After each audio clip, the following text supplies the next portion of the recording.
अस्वीकरण। इस पुस्तक में संकलित विचार और अनुभव पूर्णतः संकलनकर्ता निमित्त के निजी चिंतन, साधना यात्रा और विभिन्न आध्यात्मिक स्रोतों जैसे अष्टावक्र गीता, सांख्य दर्शन आदि से प्राप्त प्रेरणा पर आधारित हैं। निजी अनुभव। यहाँ साझा की गई परिकल्पना या साक्षी भाव का अभ्यास लेखक का अपना दृष्टिकोण है। इसे किसी भी प्रकार के धार्मिक आदेश या वैज्ञानिक दावे के रूप में न लिया जाए। विवेक का प्रयोग। प्रत्येक व्यक्ति की आध्यात्मिक यात्रा विशिष्ट और निजी होती है। पाठकों से अनुरोध है कि वे अपनी वर्तमान स्थिति, गुरु निर्देशन और स्वयं के विवेक के अनुसार ही इन विचारों को अपनी जीवन शैली में अपनाएं। कोई चिकित्सा दावा नहीं। इस पुस्तक में चर्चा किए गए मानसिक या आध्यात्मिक अभ्यास जैसे साक्षी डायरी किसी भी प्रकार के पेशेवर मनोवैज्ञानिक उपचार या चिकित्सकीय परामर्श, मेडिकल एडवाइस का विकल्प नहीं है। उद्देश्य। इस संकलन का एकमात्र उद्देश्य आत्मचिंतन और सकारात्मक जीवन की ओर प्रेरित करना है। लेखक का उद्देश्य किसी की भावनाओं, आस्था या विश्वास को ठेस पहुंचाना नहीं है। यह पुस्तक किसी बड़े व्यावसायिक लाभ के लिए नहीं, बल्कि जन कल्याण और सेवा के भाव से संकलित की गई है। यदि ये आपको लाभ पहुंचाती है तो इसे न केवल अपने जीवन में उतारें, अपितु जिज्ञासुओं के साथ साझा करना ही इसका असली मूल्य होगा। प्रस्तावना। यहाँ सबकी बात नहीं हो रही, पर आजकल रोजमर्रा की जिंदगी में संस्कृत सीखना, वेद पुराण पढ़ना शायद संभव ना हो। सभी के घर पे गीता रखी है, बचपन से देखा। कितने लोग पढ़ पाते हैं या पढ़ने की कोशिश करते हैं?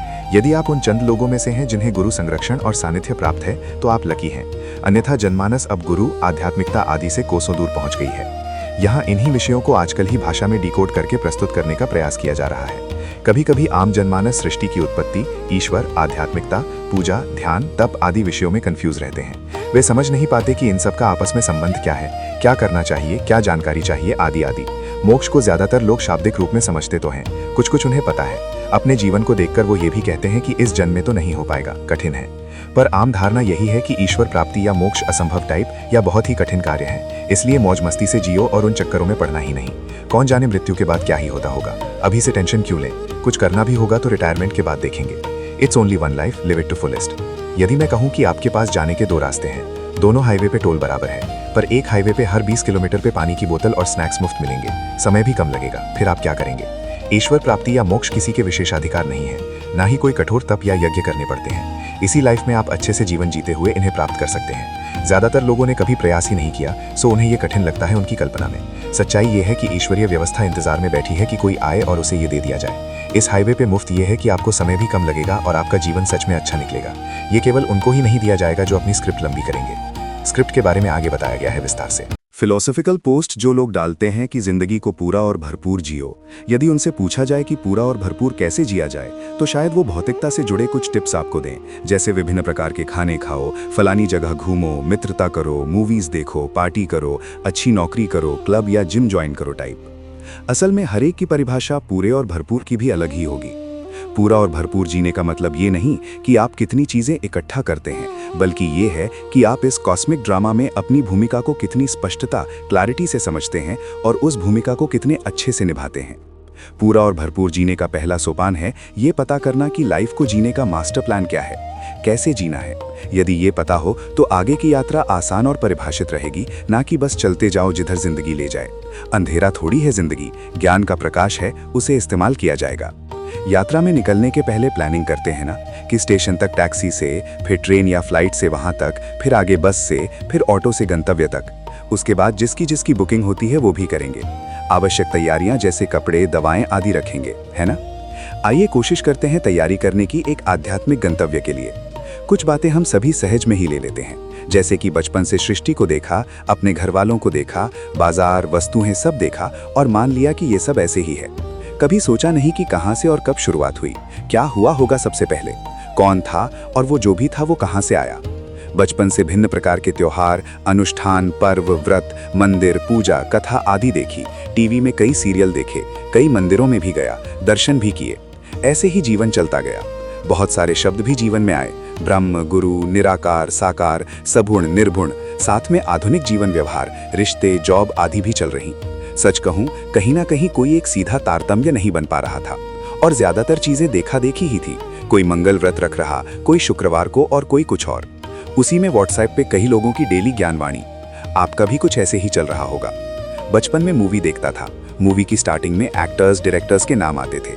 बाद में जब टीवी में देखना चालू किया तो रिमोट से फॉरवर्ड कर दिया करता था, सीधे मूवी का मजा लिया दी एंड तक। पर जब बड़ा हुआ तो मन हुआ कि देखो सबका नाम भी, हीरो का नाम क्या है, हीरोइन कौन है, लेखक निर्देशक आदि कौन है। मतलब जैसे जैसे हम सब बड़े होते हैं हमारे मन में जिज्ञासा बढ़ती है चीजों को लेकर। हम सब चीज जानना चाहते हैं, कपड़े का ब्रांड क्या है, कार किस कंपनी की है और भी सब कुछ। आज तो चैट जीपीटी गूगल में दिन भर चेक करते हैं, खोजते रहते हैं। वो जिज्ञासा नहीं तो और क्या। बस एक ही चीज है जिसके बारे में हम कभी नहीं सोचते कि मेरा खुद का ब्रांड क्या है, कि मैं कौन हूँ, कहाँ से आया हूँ, कहाँ जाऊंगा, क्या करना चाहिए, किसने भेजा है और मेरी खुद की मूवी के लेखक और निर्देशक हैं कौन। सच्चाई ये है कि जिस दिन आपके मन में ये सवाल गहरे से बैठ जाएगा उसी दिन से आपकी माया की नींद टूटने लगेगी। ये अध्याय आपको उकसाने के लिए है कि आप अपनी फिल्म के मूक दर्शक ना बने बल्कि उस निर्देशक को खोजने निकलें जिसने आपको इस मंच पर भेजा है। मैं कौन हूँ, यहाँ क्यों हूँ और जाना कहाँ है। ये बिल्कुल बेसिक प्रश्न है जिसे हर जीवात्मा को खुद से पूछना चाहिए। यदि अभी तक नहीं पूछा तो मैं एक प्रश्न पूछता हूँ, ये कब संभव है कि आप अपनी पीठ को ठीक उसी तरह देख सकें जैसे आप अभी किसी दूसरे व्यक्ति को देख रहे हैं। लेकिन ठहरिए, कुछ कड़े प्रतिबंध हैं। कोई साधन नहीं, ना शीशा, ना कैमरा, ना पानी और ना ही कोई रिफ्लेक्शन। पूर्ण होश, आप पूरी तरह जागृत और सचेत अवस्था में हो। कोई ट्रिक नहीं, ना कोई जादू, ना कोई अलौकिक शक्ति और ना ही कोई शारीरिक जुगाड़। प्रश्न का सार, जैसे आपकी आंखें दुनिया को सहजता से देख रही हैं, क्या वैसे ही वे पलटकर आपकी अपनी पीठ को देख सकती हैं? सोचिए। कुछ लोग कहेंगे सपने में देख सकते हैं। ये गलत उत्तर है क्योंकि वहां आप होश में नहीं होते। कुछ कहेंगे ये असंभव है, पर क्या वाकई? अगर उत्तर ना मिले तो परेशान ना हो, ये प्रश्न आपको उस सत्य की ओर ले जाने की पहली सीढ़ी है। एक और प्रश्न, जब आप सो रहे होते हैं और सपना देख रहे होते हैं तब आपका शरीर बिस्तर पर होता है पर आप चेतना कहीं और होते हैं। जागने पर आपको याद रहता है कि आपने सपना देखा। वो कौन है जो जागते और सोते दोनों समय देख रहा था? क्या वो देखने वाला आपके शरीर का हिस्सा है या उससे बड़ा कुछ? चलिए एक और प्रश्न, ये वाला आसान है कुछ। एक वीडियो गेम में जो हीरो होता है वो अनेकों सिचुएशन का सामना करता है। उसे लगता है कि वो ही सब कर रहा, असल में वो कोड से प्रोग्राम्ड है। खेलने वाला कोई और ही है। मान लें कि दुनिया भी एक एआई गेम है। समस्या तब है जब गेम का हीरो स्कोर, चोट, पैसा, लेवल आदि को अपनी उपलब्धि मान ले। गेम के बाहर हीरो पैसा और लेवल लेके जा पाएगा। हम कहीं यात्रा करने की सोचते हैं तो सारी जानकारी निकालते हैं, कैसा मौसम रहेगा, कपड़े कितने और कैसे रखे जाएं, किन बातों की सावधानी रखें, क्या ना करें, क्या ज़रूर करें आदि। क्या जहां रह रहे वहां की जानकारी करना उचित नहीं? कहाँ हैं, क्यों हैं, नियम क्या हैं आदि। अधिकतर लोग संसार में आंखें मूंदे ही जी रहे हैं, या कहिए माया का चश्मा लगा के संसार को देख रहे, जी रहे और एक दिन चले भी जाएंगे। खैर, जब मैंने सोचा इस बारे में कि मैं कौन हूँ, यहाँ क्यों हूँ और जाना कहाँ है, तो सोचा कि मन के सभी विचारों को कहीं लिखूं, फिर वेदों, शास्त्रों, गुरुओं की वाणी से उसे चेक करूं और आने वाले पीढ़ियों के लिए कुछ तो अंडरस्टैंडिंग छोड़ जाऊं। वस्तुतः ये जीवन को कैसे लॉजिकली अप्रोच करें उस पे फोकस है, और ऐसा नहीं है कि यही फाइनल है। हम सभी कुछ सीखते हैं और वैसे वैसे पुराने नॉलेज को अपडेट करते जाना चाहिए। चलिए आगे देखते हैं कहाँ पहुँचती है ये यात्रा। 3D मूवी देखी है? वो मूवीज़ वहीं सामने चलती रहती हैं, पर अगर 3D चश्मा ना लगाया जाए तो सामने होते हुए धुंधला दिखाई देगा और समझ नहीं आएगा। चश्मा लगा के एक अलग ही अनुभव मिलता है, पर होता क्या है असल में? आप अपनी सीट पे ही बैठे रहे, कहीं नहीं गए, जहां देख रहे थे वहीं देखते रहे, पर अब असल मूवी दिखने लगी जो अच्छी भी दिख रही। संसार में इसका उल्टा है। सीधी सी सृष्टि है और उसके बारे में गीता, सत्संग आदि में सरलता से बताया जाता है।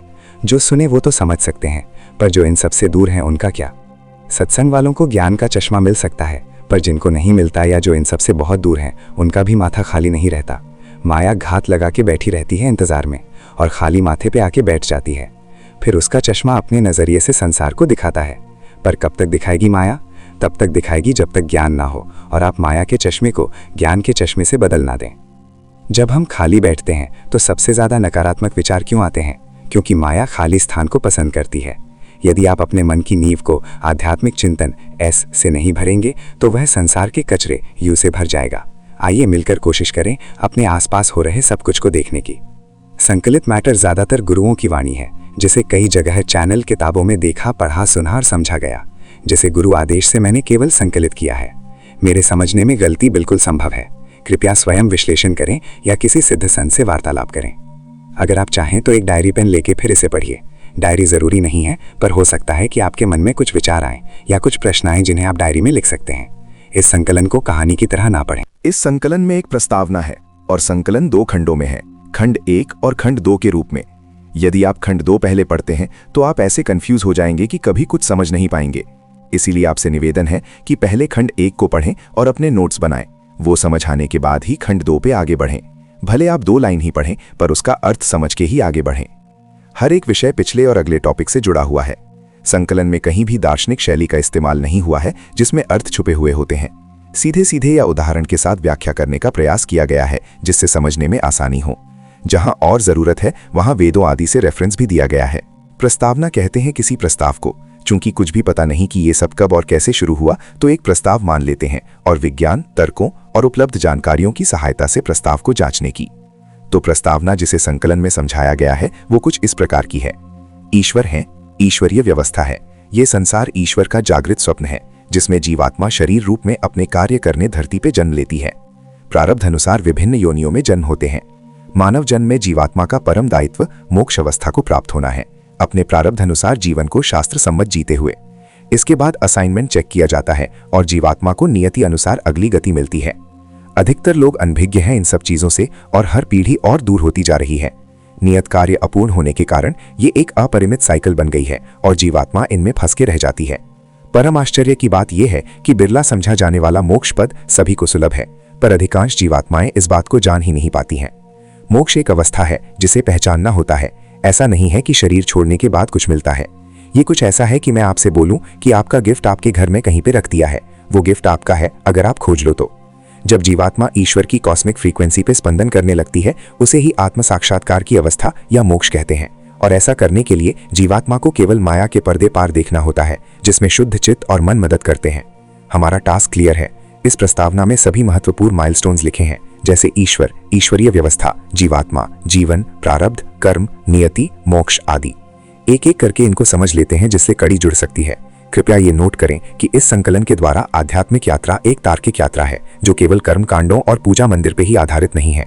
मन में उठने वाले सभी प्रश्न, चाहे वो जीवन के आध्यात्मिक, प्रोफेशनल या पर्सनल बातों से संबंधित हों, सभी के जवाब मिलते हैं। इसी प्रस्तावना को आगे सरल शब्दों में समझने और समझाने का प्रयास गुरु आज्ञा से किया जा रहा है।